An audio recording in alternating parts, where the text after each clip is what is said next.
السلام عليكم ورحمة الله وبركاته. الحمد لله الذي حبب إلينا وإليكم الإيمان وكره إلينا وإليكم الكفر والفسوق والعصيان، والصلاة والسلام على نبينا وسيدنا محمد المبعوث إلى الإنس والجان.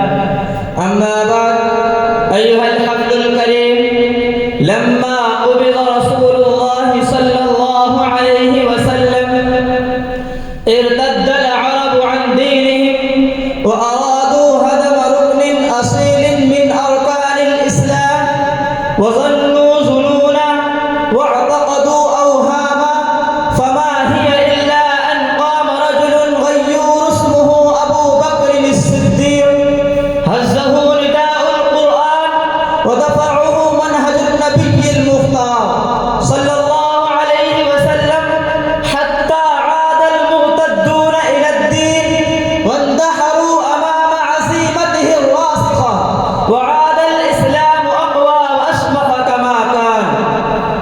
ثم وقفت أوروبا أمام الإسلام بجيوشها الصليبية وبأسلحتها الفتاكة، وتوالت حملاتها واشتد بلاؤها عظيما على المسلمين، حتى استولوا على الشام فغدت لهم دول وأمارات، ولبثت القدس في أيديهم أكثر من 90 سنة. ثم كتب الله للمسلمين النصر الحق والفوز المبين بيد صلاح الدين الأيوبي، فعادت الأمور إلى نصابها والمياه إلى مجاريها. ثم غزت تتار الوحوش الهمجيون بلاد الإسلام، فاستطاعت شررهم وعم ضررهم، وانتشروا في البلاد كالجراد، وهدوا العروش وجرفوا الدولة العباسية، فحلت المصيبة الكبرى كالنيران، وألمت الكارثة العظمى كالوباء. استباحوا بغداد أعظم مدن الأرض يومئذ 40 يوما، يذبحون الرجال والشيوخ والأطفال، ويغتصبون أعراض النساء، ويقتلونهن أو يسبونهن، ويخربون القصور والبيوت، ويلقون الصحف والكتب على نهر دجلة، حتى اسود ماؤها مما ذاب من حبرها، وضاعت الأوراق، وذهبت ثمرات العقول الميرة، أدراج الرياح.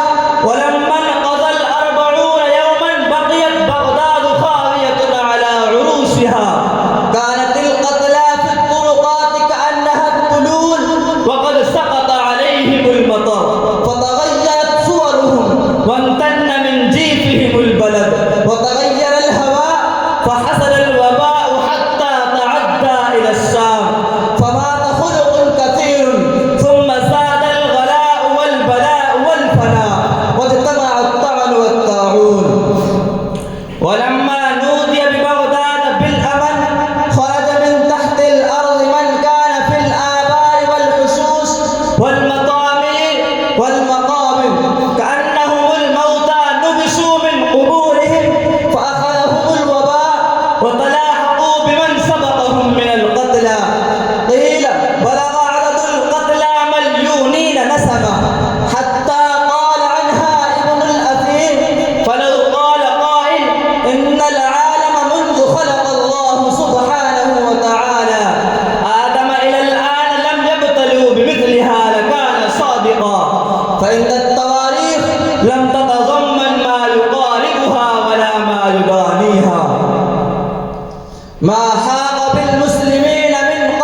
المبادرة وحب التفاني في سبيل دينه.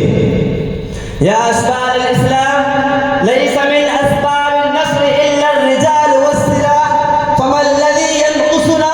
هل ينقصنا العدد أم العدد؟ هل ينقصنا العلم؟ هل ينقصنا السلاح؟